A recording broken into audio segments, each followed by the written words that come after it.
Most business teams don't actually lack data. What they lack is a fast way to ask it a new question. A dashboard answers whatever its designer thought to build a chart for.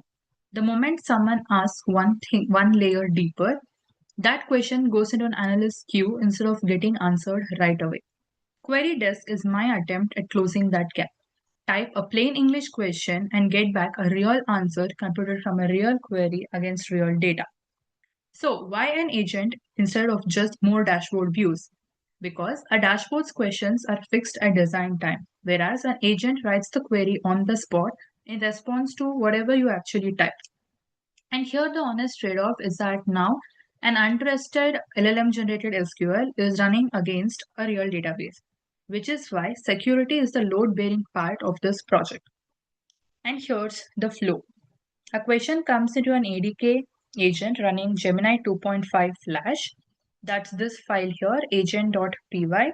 And here you can see SQL toolset and root agent definitions. Okay, the agent doesn't touch the database directly. It only ever talks to an MCP server, over the actual MCP protocol as a separate sub-process. Exactly like it would talk to a completely different service. And here is the server Python script and the 3 guardrails.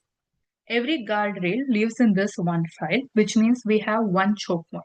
So even a confused or manipulated agent can't do more than what this tool allows it to. Now let's see this live demo. Okay, so first is a simple, easy question. What were total sales by region last year? This is the kind of question a dashboard probably already answers.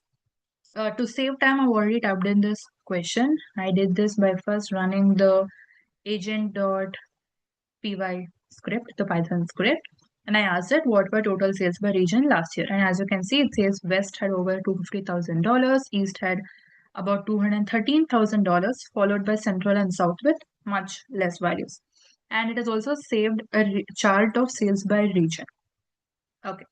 Next, we go to the next question. What is the top selling product in the textile category? Here, the catch is that there is no textile category in this data.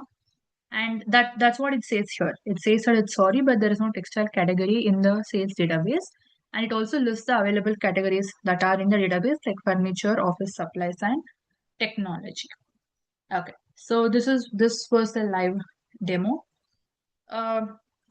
What I would like to conclude is that QueryDesk is small on purpose. One agent, one tool, and one dataset. What it proves is that you can give an LLM real power over business data. That is the ability to write and run its own SQL and still make it trustworthy with guardrails that don't depend on the model's behavior. That's what actually matters for putting something like this in front of a real business user. Thank you so much.